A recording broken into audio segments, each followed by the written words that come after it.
कार्यक्रम के पुण्यार्चक हैं श्री सुनील जैन, श्रीमती मंजू जैन, प्रभात नगर मेरठ। स्वर्गीय श्री फकीर चंद जैन, स्वर्गीय श्रीमती सरोज देवी जैन, चिलकाना, सहारनपुर, उत्तर प्रदेश। स्वर्गीय श्री घीसूलाल जी पाटनी, श्रीमती इंदू जी जैन, पायल जी जैन, हर्ष जैन, यामिनी जैन, अजमेर, राजस्थान। निर्ग्रंथता, तत्व प्रतीति व शुद्ध आराधना। जिन जिन जीवों ने तद पंचक्रू प्रवृत्ति कर ली, वे सभी जीव पंचम गति के अन्वेषक बन पंचम गति को प्राप्त हो गए। पंचम गति की प्राप्ति विशुद्धि के अभाव में अभाव रूप है। विशुद्धि की प्राप्ति त्रिशुद्धि के अभाव में अभाव रूप है। इसलिए एक मुमुक्षु जीव, एक भव्य प्राणी हर कार्य में प्रवृत्त होने के पूर्व मस्तिष्क में सूत्र स्थापित करके चलता है। वह सूत्र है पहली त्रिशुद्धि, ओकर बाद विशुद्धि। इस विशुद्धि की प्राप्ति के लिए हमारे आचार्य भगवंतों ने अनेक हेतु शास्त्रों में लिपिबद्ध किए। पहले तो यह निर्णय करना पड़ेगा कि सुकून और विशुद्धि ये दोनों समानार्थी शब्द हैं या फिर इनमें भिन्नता है। वर्तमान में जितने भी संसारी प्राणी दृष्टिगोचर हो रहे हैं, वे सभी संसारी प्राणी सुकून की खोज कर रहे हैं। उन्हें सुकून चाहिए है। सुकून सुकून सुकून, महाराज सुकून मिल जाए, बस इसका उपाय बताओ। सुकून कहाँ है? सुकून कहाँ है? पी रहा दूसरे का खून और चाह रहा मिले सुकून। असंभव है, असंभव है। एक इंद्रिय से लेकर पंचेंद्रिय, जलचर, थलचर, नभचर, न जाने किस किस का आज तक खून पी लिया और उसके बदले में सुकून चाहता है। पी रहा दूसरे का खून और चाह रहा मिले सुकून। ये तो यही हुआ, बोले महाराज ठंडी लग रही है और चल रहा है महीना जून। चाह रहा सुकून, न जाने इस सुकून की खोज करने कहां कहां नहीं गया। सिद्ध क्षेत्र अतिशय क्षेत्र की वंदना करने के पश्चात भी जिससे लौकिक भाषा में जीव सुकून कहता है, वह उसे प्राप्त नहीं हो पा रहा, तो विशुद्धि तो बहुत दूर की बात है। सुकून चाहिए है। आज एक जीव से पूछा जाए कि भैया आप सिद्ध भूमि के दर्शनार्थ गए थे, तो ये बताइए सम्मेत शिखर जी में जितनी टोके हैं, उन टोकों में श्वेत वर्णीय चरण किन किन भगवान के हैं? क्या उत्तर दे पाएंगे? नहीं दे पाएंगे। यह पूछा जाए कि बताइए लघ्वाकार चिन्ह, लघ्वाकार चरण किन किन के हैं?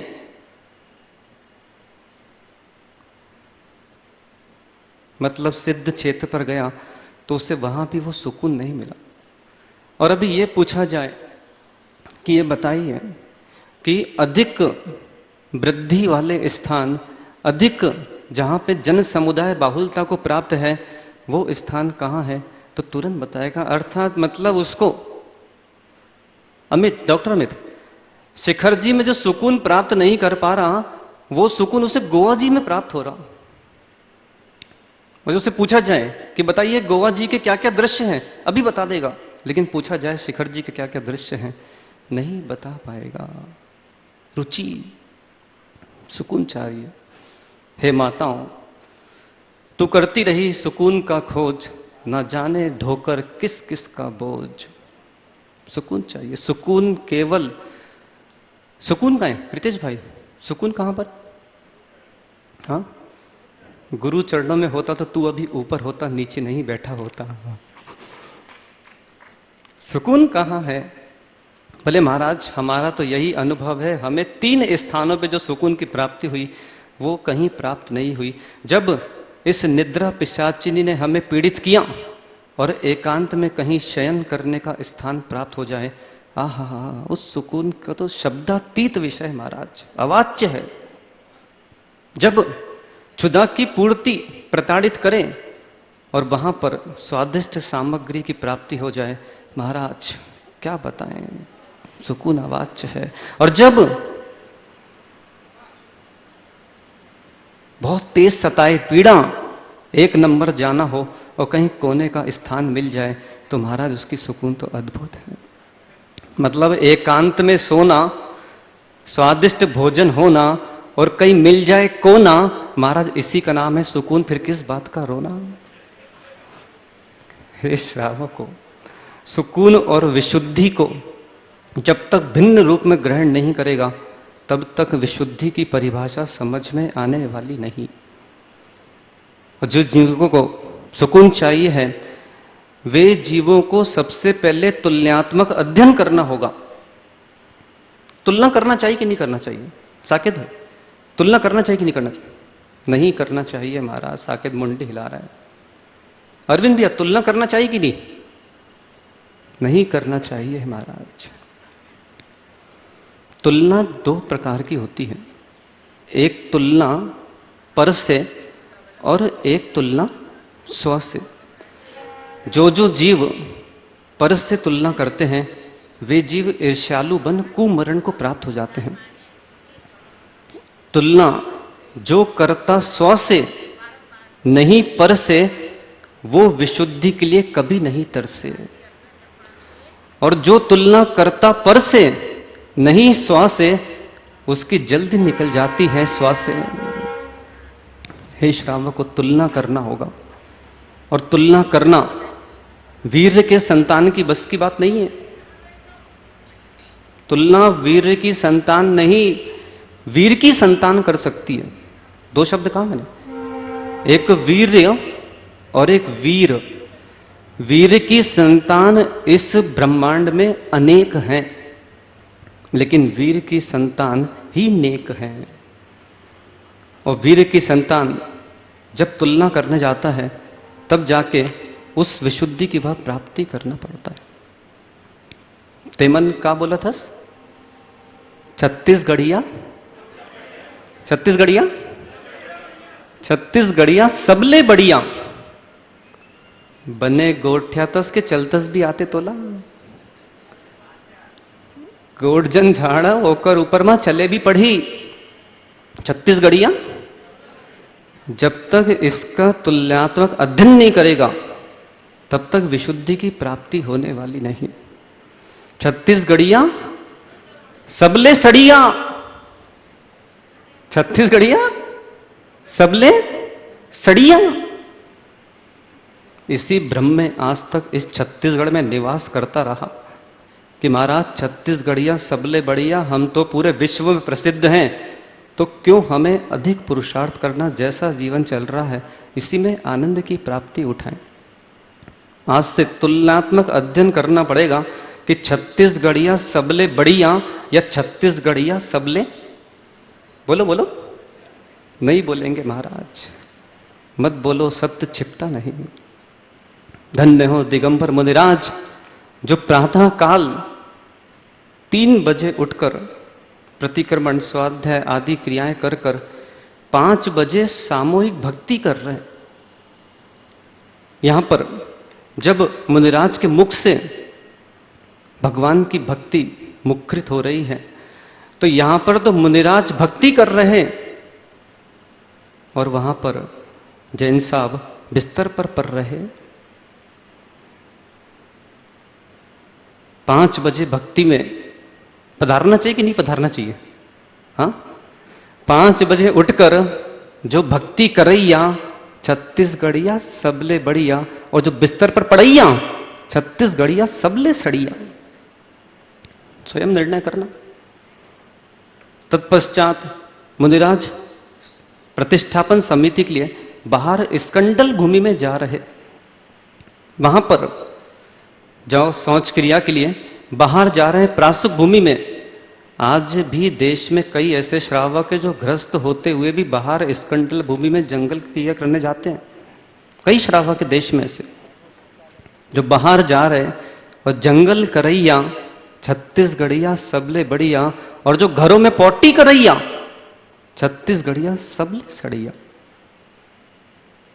उसके पश्चात मुनिराज शांति धारा जिन दर्शन करने के फिर प्रवचन करने आ रहे हैं, शास्त्र स्वाध्याय कर रहे हैं।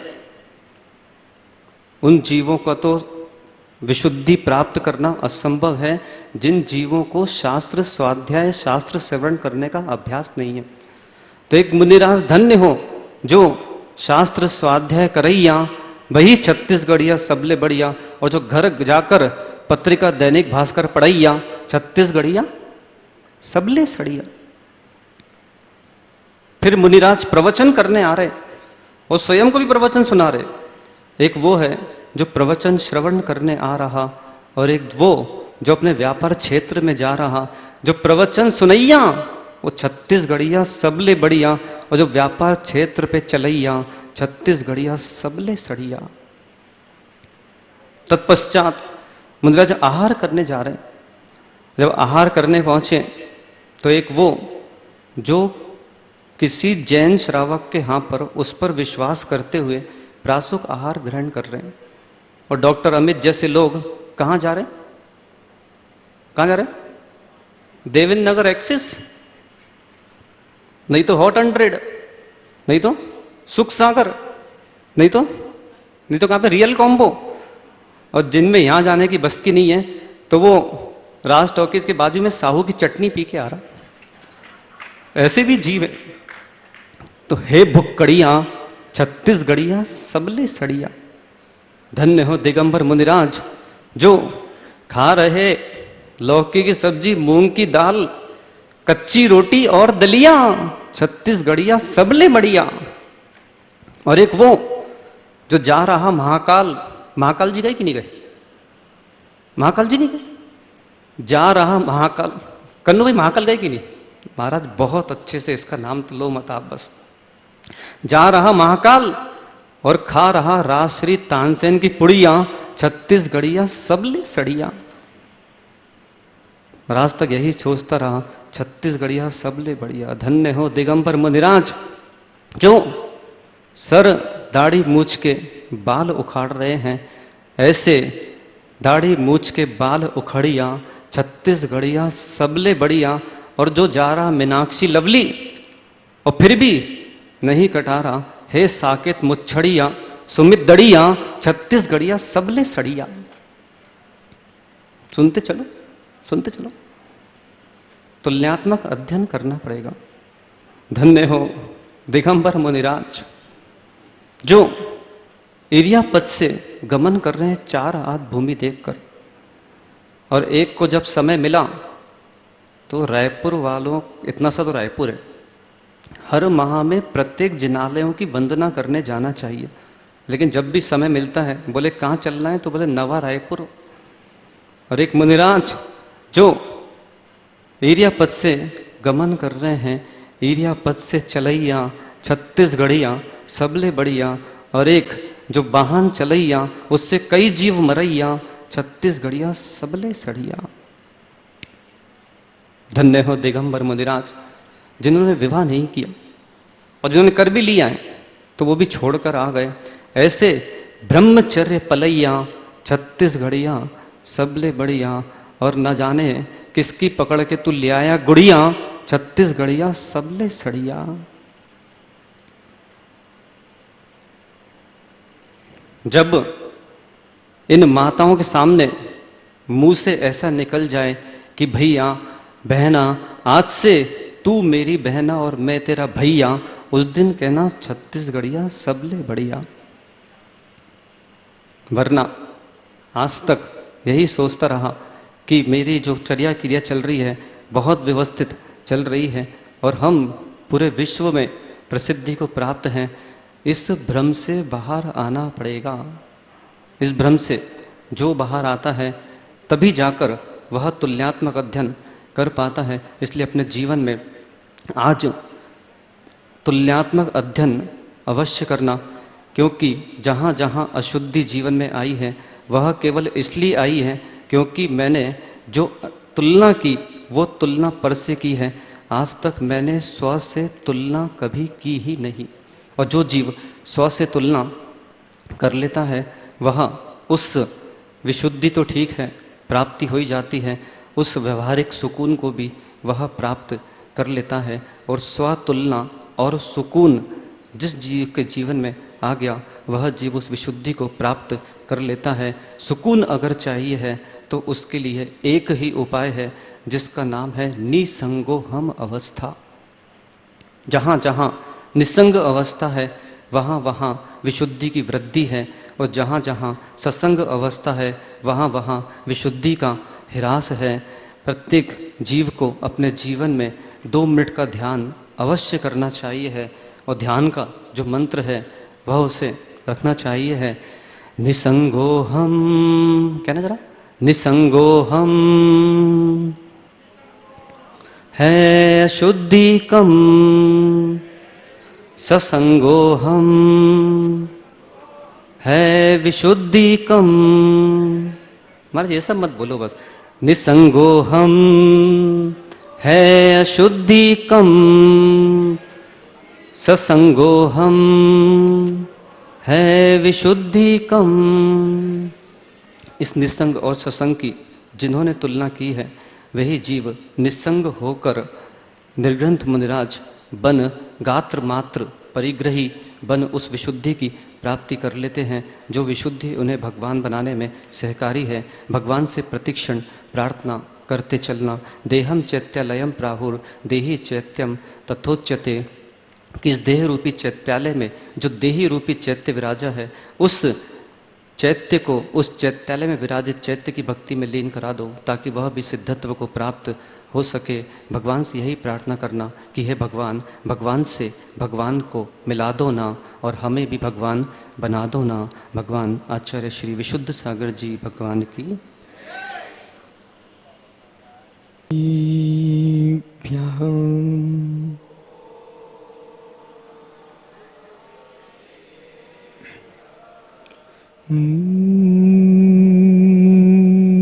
नमः सिद्धिभ्यः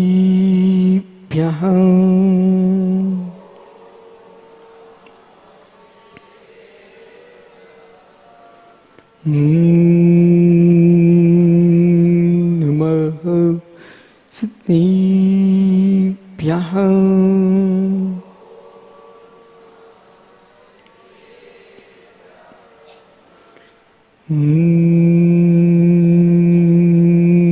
नमः सिद्धिभ्यः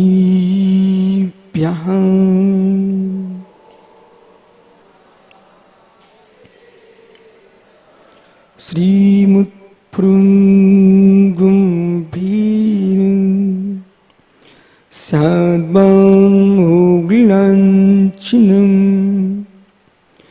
जियात्रैलोक्यनाथस्य साशिनं जिनिसाशिनं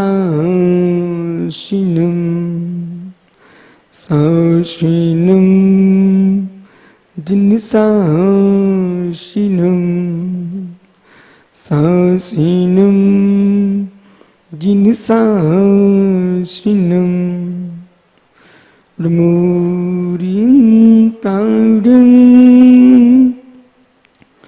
ृमो सिद्धाडं ृमो ऐरियाडं ृमो सायाडं ृमो लोय सोसाहूडं। अनंत अनंत परम सिद्ध भगवानी की,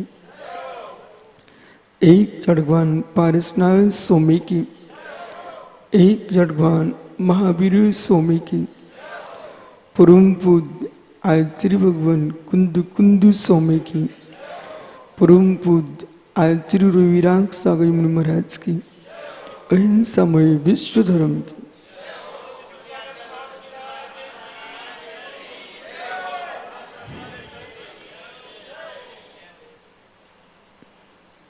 बंधु,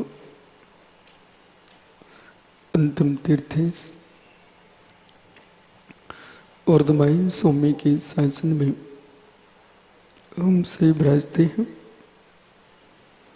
तीर्थंकर जिनेन्द्र की पीयूष देशना जिनेन्द्रवाड़ी मनुष्यों जगत कल्याणी हो, ये सर्वज्ञ शासन नमोस्तु शासन, जयवंतो हो, जयवंतो वितराग सुबह संस्कृति। भगवत अरहत परमेश्वर तीर्थंकर जनेश्वर देव ने विश्व वसुंधरा को भूता तत्व का उपदेश दिया है। सुखी आत्मा के साथ न्याय करने की विद्या तीर्थंकर भगवंतों ने प्रदान की है।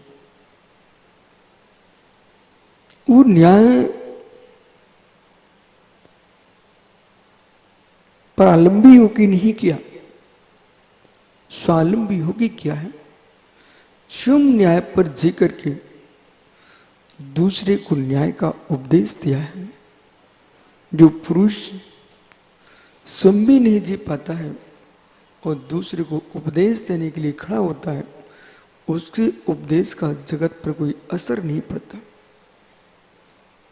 प्रभावी उपदेष्टा वही है जिनका स्वयं का जीवन प्रभावित है धर्म से।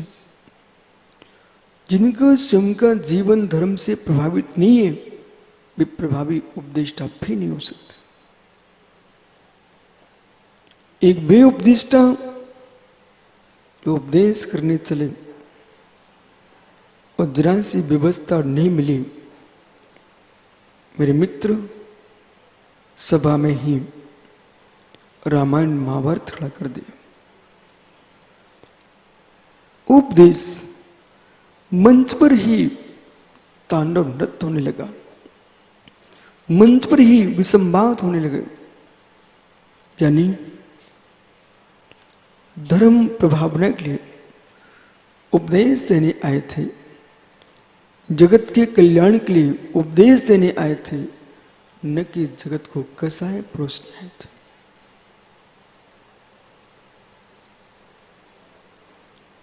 मंच बना करके उपदेश करने वाले जीवों की अपेक्षा जो जिस रास्ते से चलते हैं उस रास्ते में उपदेश हो जाता है, उसका नाम वितरागी योगी होता है। जहां से निकले वही उपदेश, जिस क्षेत्र से निकले वही उपदेश, हर क्षण में उपदेश। ऐसा जीवन जियो तुम्हारे देखने की दृष्टि उपदेश हो जाए, तुम्हारे सुनने की दृष्टि उपदेश हो जाए, तुम्हारे सूंघने की दृष्टि उपदेश हो जाए, तुम्हारे खाने की दृष्टि उपदेश हो जाए, तुम्हारे पीने की दृष्टि उपदेश हो जाए, उसका नाम है जीवंत उपदेश। जिस व्यक्ति ने शाम को संध्या बेला हुई और श्रावक ने अपना सूर्य अस्त होने के पहले भोजन करना प्रारंभ कर दिया, जितने लोग खड़े थे वे सब देखने लगे, कोई जैन होना चाहिए। आपका पेट भर रहा है, आपका भोजन हो रहा है, कोई जैन होना चाहिए। देखने वाले को देख रहा है आपका भोजन, देख रहा है आपका पानी, कोई महावीर का भक्त होना चाहिए, कोई पारसनाथ का भक्त होना चाहिए। देख क्या रहा था? आपको भोजन करते देख रहा था, पर उसे दिखा क्या?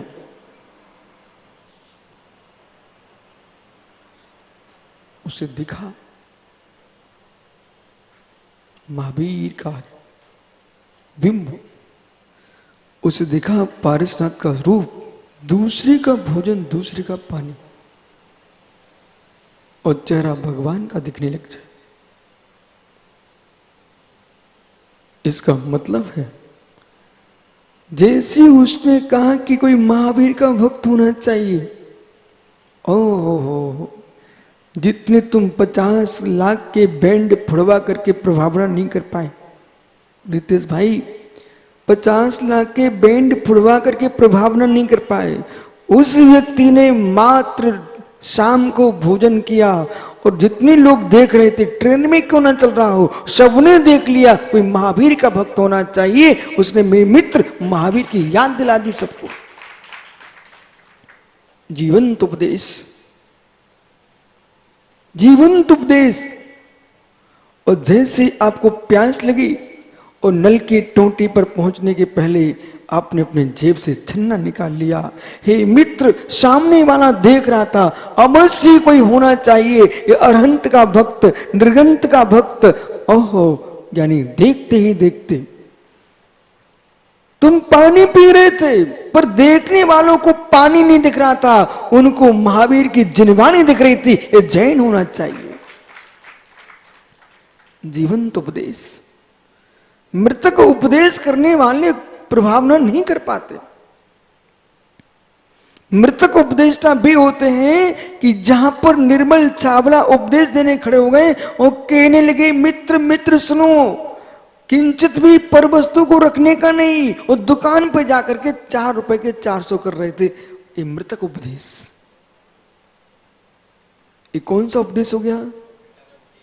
निर्मल भैया, मृतक उपदेश हो गया। ओहो, जीवंत उपदेश। उन्होंने देखा गरीब आदमी है, कोई बात नहीं है, तुम ले जाओ, मेरा बेटा आएगा उससे कहना मत कि इतना कम का दे दिया। जीवंत उपदेश, जीवंत उपदेश। विराजो ज्ञानी। इससे बीच में ज्ञानी आपको कहीं जाना था यात्रा को, और यात्रा को जाते समय वहां सवारी थी घोड़े की। बोले आपने उसको 500 रुपए किराया दिया, और इसी बीच में चढ़ाई आ गई। बेचारा घोड़े से चढ़ते नहीं बन रहा है। जब चढ़ते नहीं बन रहा है तो एक कहता, बाबूजी, वो क्या बोलता घोड़े वाला, बाबूजी आप थोड़ा उतर सकते हो क्या? बोले सज्जन 500 रुपए दिए, उतरने के नहीं दिए, उतरने के नहीं दिए, लेके चलिए आप। थक गया घोड़ा, फेन निकल रहा है, परंतु अहो कसाई, क्योंकि उपदेश तेरे पास नहीं है। दूसरे व्यक्ति ने देखा कि घोड़ा थक गया है, उसको बोलने के पहले कहता, भैया एक काम करो, मैं थोड़ा रोक लीजिए, मैं उतर के इसको ऊपर चलने दो। इतना ही नहीं, सुब्रत आ गई। एक व्यक्ति रिक्शा चला रहा था, चढ़ान आई, जो सम्यक दृष्टि ज्ञानी बैठा था उतर गया। और इतना ही नहीं, वजन था रिक्शे में, वो अपने उस रिक्शे वाले के साथ रिक्शे को धकेलने लग गया। जीवंत उपदेश।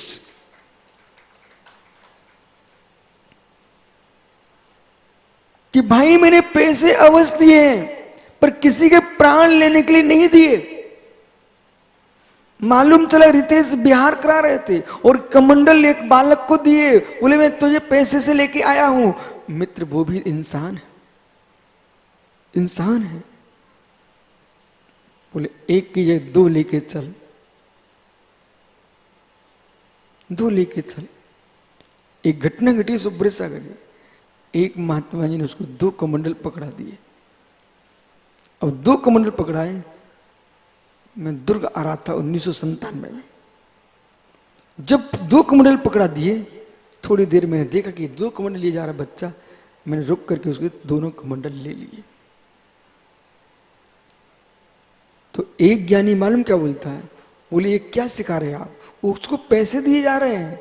मैंने कहा मित्र, पैसे दिए जा रहे हैं वो विषय अलग है, लेकिन तुम दया को दिए जा रहे हो, कहां जाएगी तुम्हारी दया, कहां जाएगी? है मित्र, इतना ध्यान रखो, इंसान हो तुम, इंसान हो, वो भगवान बनने की क्षमता रखते हो। पृथ्वी के कण मिट्टी के कण, बालू के कण, पर्वत की चट्टानें जो दिख रही है, ये भगवान बनने की क्षमता नहीं रख रही है। पुद्गल भगवान बनने की क्षमता नहीं रखता है, जीव भगवान बनने की क्षमता रखता है। जिसके अंदर भगवान बनने की क्षमता हो उसके लिए मित्र दया भी दिखाई देना चाहिए।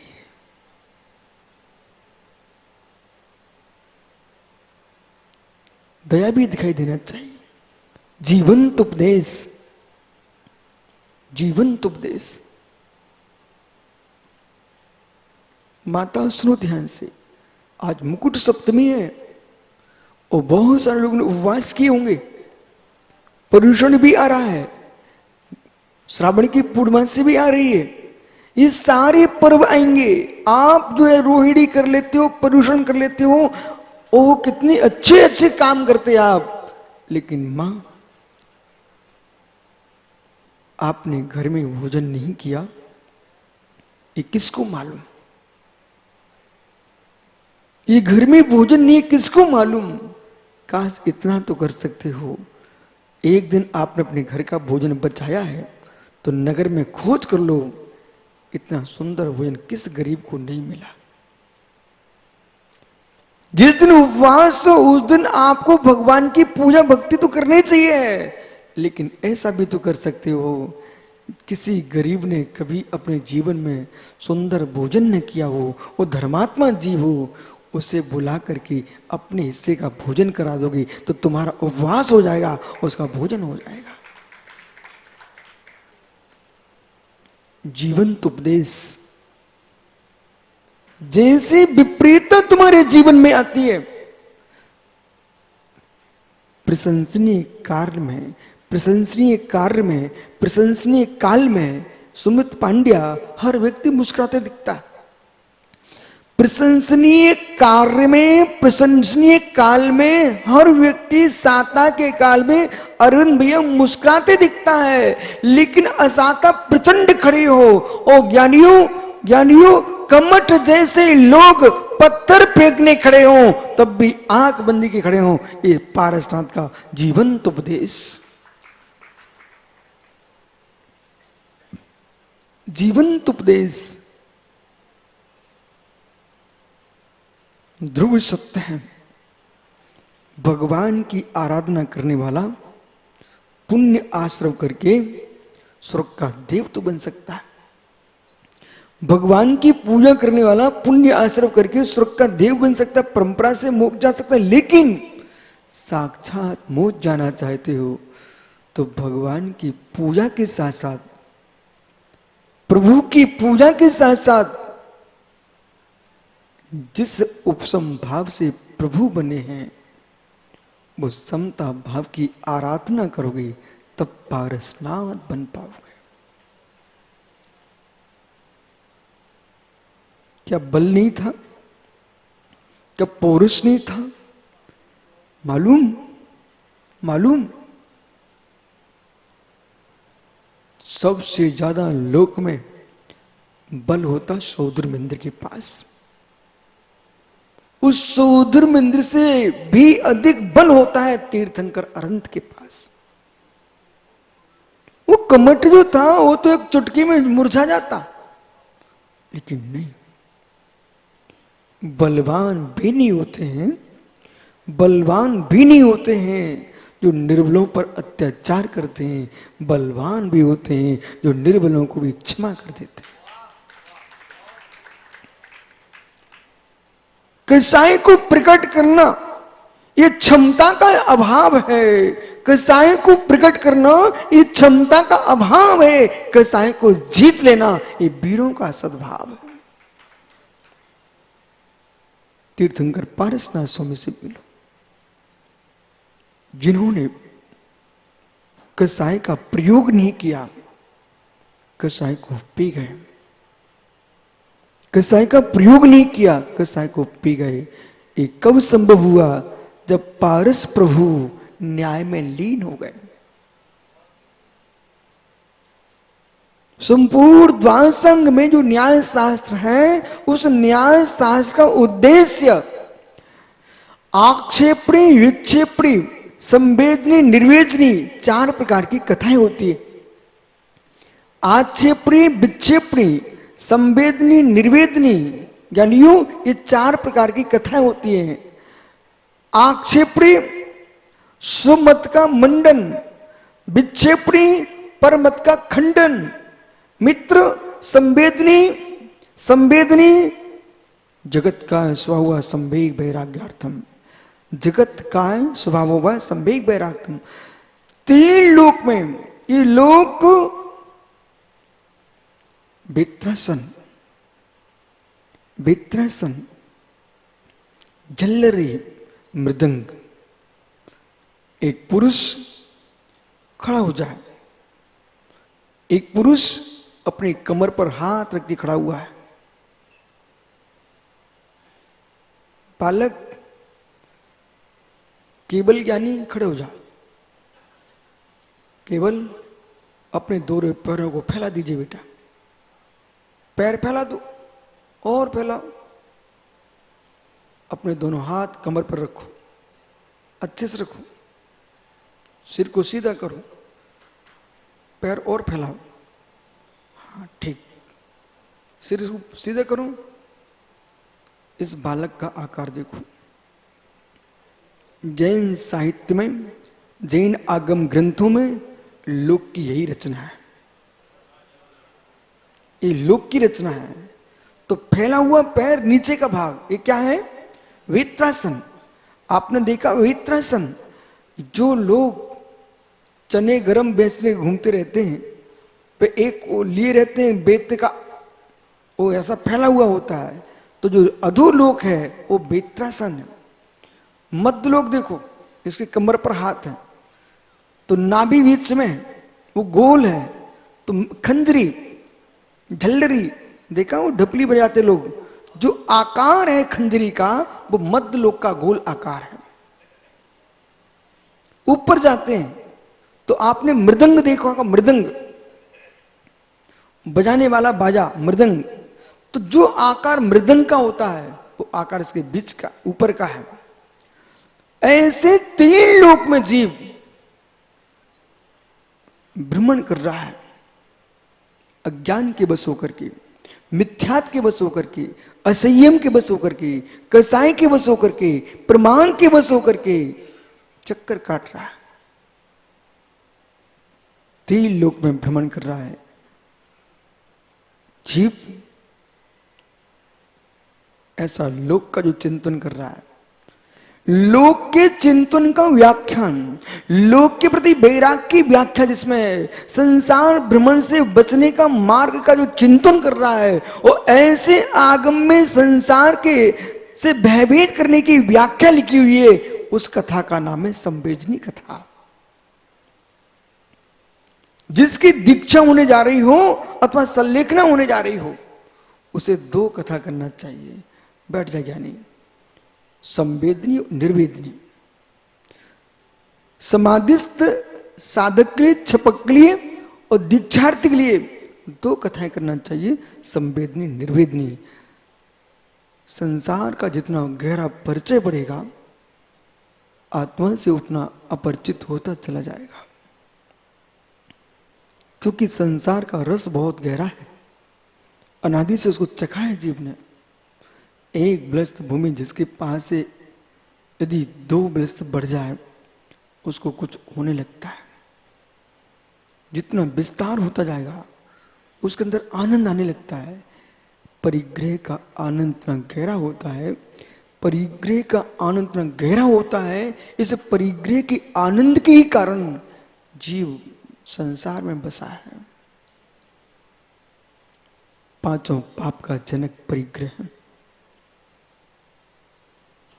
जब अच्छी संपत्ति होती है आदमी के पास, तो कुछ और कुछ भोगने की इच्छा होती है। स्त्री सुख, माला सुख, गहनों का सुख, दुनिया में घूमने का सुख, वही खोजता है जिसके पास परिग्रह की प्रचंडता होती है।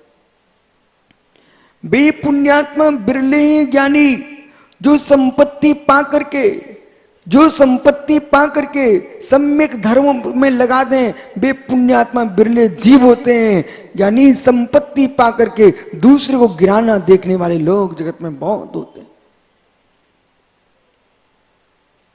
अपनी विभूति को भोगने में जितना पाप का बंध नहीं होता दोस्तों जी, अपनी विभूति के भोगने में जीव इतना पाप का बंध नहीं कर पाता जितना भोगने के साथ दूसरे को नीचा दिखाने में पाप का बंध करता है। हो जितना जीव संपत्ति के उपभोग में पापाश्रम नहीं कर पाया, जितना दिखावे में करता है कि मेरे पास इतना है, तुम्हारे पास क्या। ओह मेरे पास इतना है। ऐसा रायपुर राजधानी में कौन सा पुरुष है सोनू जो अपनी मकान के कंगूर पर निवास करने जाता है? ऐसा रायपुर में राजधानी में कौन सा पुरुष है जो मकान की सुंदर सीनरी पर निवास करने जाता है, बैल बूटों पर निवास करने जाता है, मित्र अनेक प्रकार रंग बिरंगे रोशनीदार और लाइट लगा करके उस पर निवास करने जाता है? कौन सा आदमी? जब कोई नहीं है, हर व्यक्ति कक्ष में रहता है, हर व्यक्ति अंदर रहता है, फिर ये सुंदर सुंदर जो कंगूरे बना रहे हो ये किसके लिए? ओह सुंदर सुंदर कंगूरे किसके लिए? दिखावे के लिए। धन हो, पर मुझे मालूम है किसके लिए। आप कहो तो बता सकता। हे मित्र, ये सुंदर सुंदर कंगूरे आप दिखावे के लिए कर रहे हो ठीक है, लेकिन आपको मालूम होना चाहिए ये मनुष्य बड़ा सज्जन है, बड़ा चतुर है, ज्ञानी है, अपनी व्यवस्था बनाना जानता है। यदि ऐसी कसाई के अंश में आप लोगों को मालूम है, कितने लोगों को मालूम है कि भावों की दशा कहां मेरी जा रही है और ऐसे परिणाम खोटे खोटे हो रहे हैं, दूसरे की विभूति को देखकर मैं शांति जी नहीं पा रहा हूं और अपनी संपत्ति किसी को दे नहीं पा रहा हूं, तो मेरी गति क्या होगी? लोगों को मालूम चल जाता है, लेकिन फिर भी क्यों कहते हैं? क्या मालूम? गुरुजी जानने के बाद भी मन क्यों नहीं मानता? उन लोगों को पहले से मालूम चल जाता है अब मैं मरूंगा। उन लोगों को मालूम चल जाता अविनाश मैं मरूंगा और मर करके कौवा बनूंगा, मर करके काक बनूंगा, काक बनूंगा, और जब मैं घर में आऊंगा तो मुझे कौन घुसने देगा? तो कम से कम एक कंगूरे पर आके बैठ करके देख कर तो चला जाऊंगा।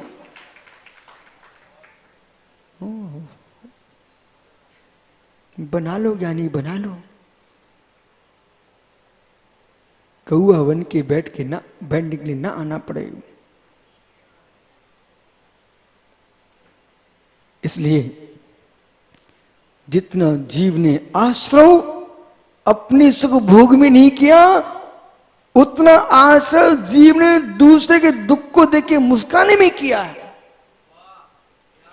जितना पाप का आश्रय जीव अपने सुख के भोग में नहीं कर पा रहा है, उतना आश्रव कर्म का जीव दूसरे के दुख को देख के मुस्कुराने में कर रहा है। और जितना आश्रव भोग में नहीं कर रहा है, उतना आश्रव भोग के अहंकार में कर रहा है।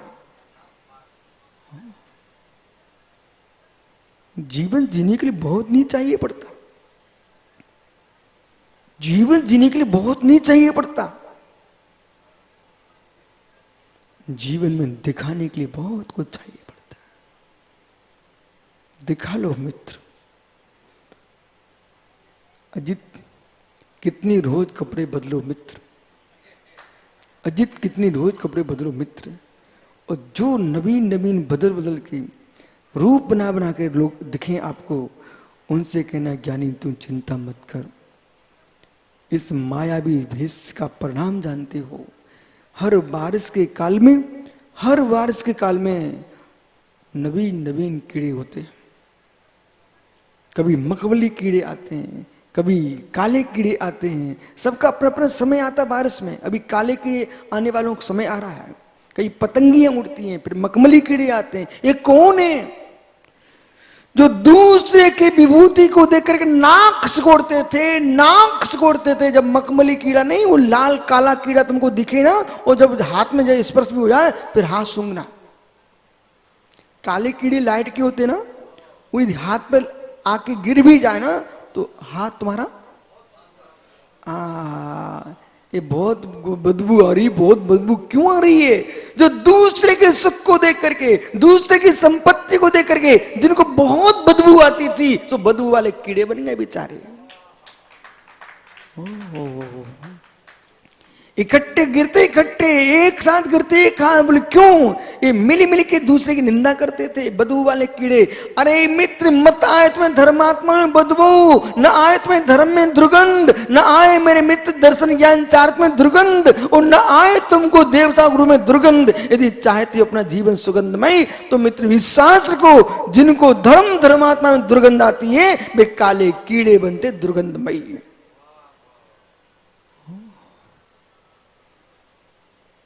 विराजो मित्र, आज से स्याबाद प्रारंभ हो रहा है। दुर्गंधित कीड़े हो गया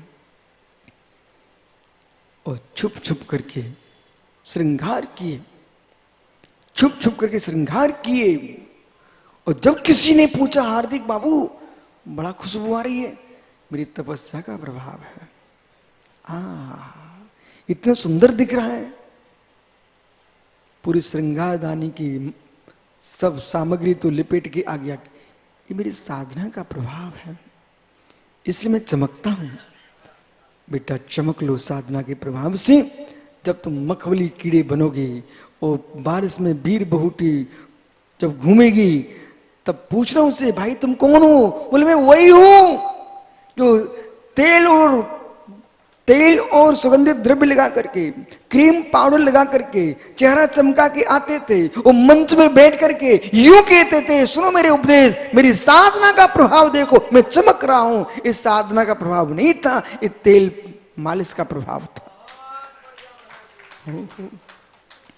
सो कर्मने का बेटा तो वहां नहीं चमक पाए, अब और अच्छे चमकोगे। सबसे सुंदर कीड़ा दिखता, सबसे सुंदर कीड़ा लाल मखमली कीड़ा देखा आपने? यदि मखमली कीड़े बनना हो तो मायाचारी की चमक बताते रहना। प्रभु पारसनाथ ने क्रीम पाउडर की चमक को प्रभावित नहीं किया। प्रभु पारसनाथ ने ज्ञानियों मायाचारी की साधना नहीं की। अही क्षेत्र में खुले बदन खड़े थे, निर्गंत दिगंबर होकर के कमट ने बोले सोले गिराए थे, पर प्रभु हिले नहीं थे।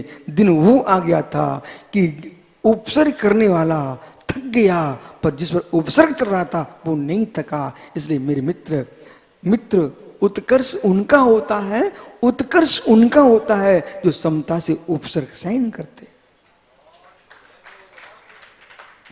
जीवन में उत्कर्ष चाहिए। आज हर सृजनालय में पारसनाथ क्यों दिखते हैं? जीवन में महान बनना है, जीवन में महान बनना है तो सहन करना सीखो।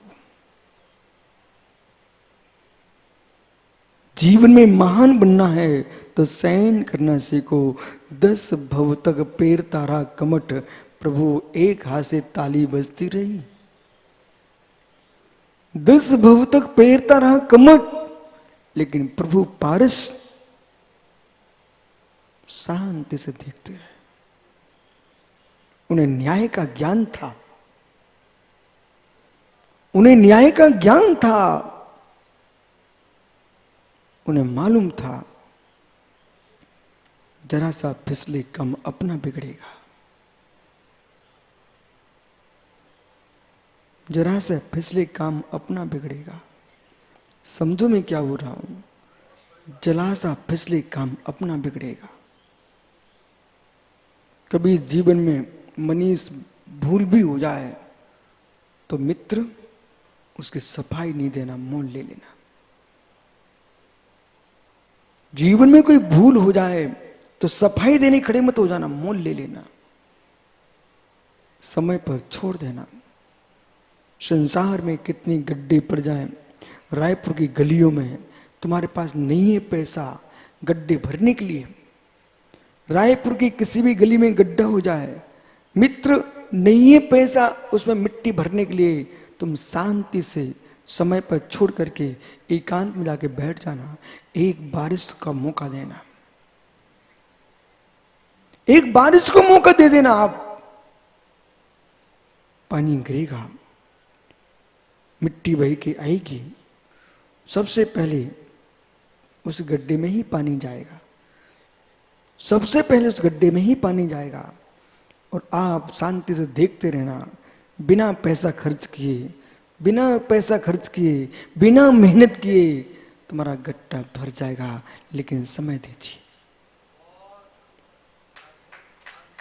समय दीजिए, समय दीजिए। अपयश को वो प्राप्त होते हैं, क्लेश को वो प्राप्त होते हैं, भूल के बाद समय देना नहीं जानते। सारे गड्ढे भर जाते हैं, सारे गड्ढे भर जाते हैं।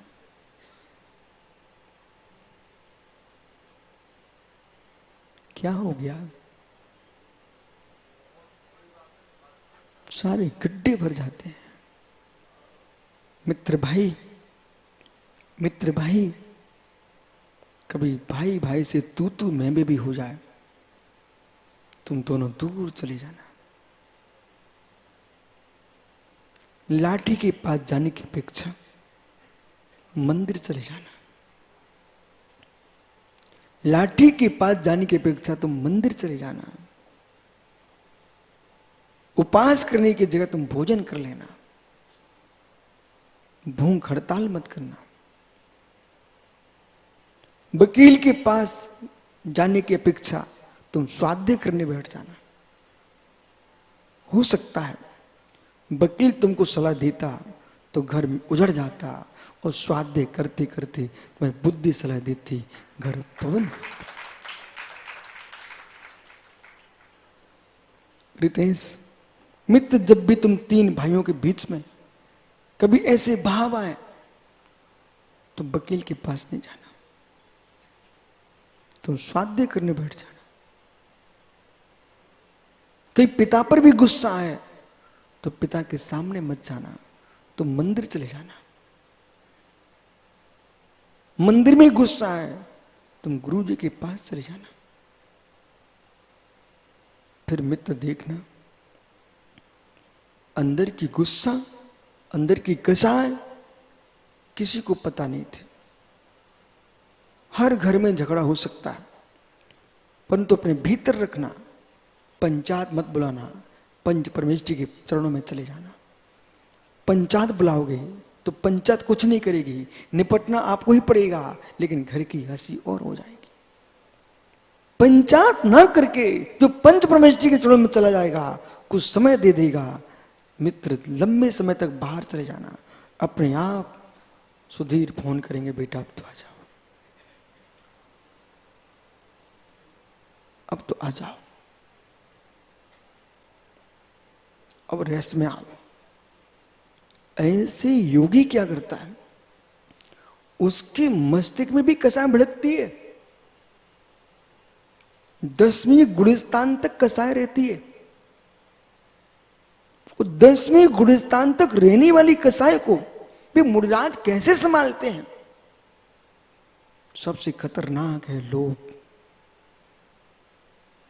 सरबार सागर जी, मित्र सबसे खतरनाक कसाय है लोभ, परिग्रह संज्ञा। जो जीव सब कुछ छोड़ चुका होता है वो भी धन से प्रभावित होता है, वो भी धन से प्रभावित होता है। यानी उदाहरण देखो, चातुर्मास का कलश की स्थापना हो रही है, बोली कौन लगाएगा? श्रावक। पैसे कौन रखेगा? श्रावक। ठीक है।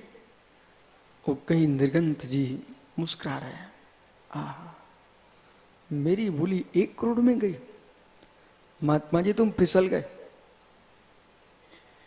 पैसा किसका है? श्रावक का। रखेगी कौन? कमेटी। खर्च कौन करेगा? कमेटी, अपने हिसाब से। परंतु निर्गंत जी मुस्कुरा गए। क्या अब मैं बड़ा साधु हो गया हूं, मेरी 1 करोड़ पर जाने लगी। अब तो बोली, महात्मा जी, सम्यक दर्शन ज्ञान चारित्र्य अमूल रत्नों को तुमने 1 करोड़ का आंका। ये तुमने क्या कर डाला? जिस रत्नात्रयधारी के श्री चरणों में, जिसके मुकुटों पे मणि मोती लगे हुए हैं, ऐसा समुद्र में इंद्र जिस निर्गंत के चरणों में सिर टेकता है, वो निर्गंत 1 करोड़ पे मुस्कुराए। ओ मैं तुमने क्या कर डाला? क्या तुम तीर्थंकर महायोगी को भूल गए, जिनके गर्भ में आते रत्नों की वर्षा, जन्म होते रत्नों की वर्षा, दीक्षा लेने गए रत्नों की वर्षा। वो मित्र पाल की भी आई तो स्वर्ग से आई। लोकांतिक देव अनुमोदना करने आ गए, प्रभु की दीक्षा कल्याण महोत्सव की अनुमोदना कर रहे थे। वो ज्ञानी इतनी नहीं हुआ, जब चौक पूरा तो कोई हल्दी से नहीं पूरा गया, न आटे से पूरा गया। तीर्थंकर महामुनीश्वर जब मुनि दीक्षा लेने पहुंचते हैं तो ज्ञानी कोई संसार की नारी खाज खुजली वाली चौक नहीं पूरती, सौधर्म की इंद्राणी चौक पूरती है। इस कार्यक्रम के पुण्यार्चक हैं श्री सुनील जैन, श्रीमती मंजू जैन, प्रभात नगर मेरठ। स्वर्गीय श्री फकीर चंद जैन, स्वर्गीय श्रीमती सरोज देवी जैन, चिलकाना सहारनपुर, उत्तर प्रदेश। स्वर्गीय श्री घीसूलाल जी पाटनी, श्रीमती इंदू जी जैन, पायल जी जैन, हर्ष जैन, यामिनी जैन, अजमेर, राजस्थान।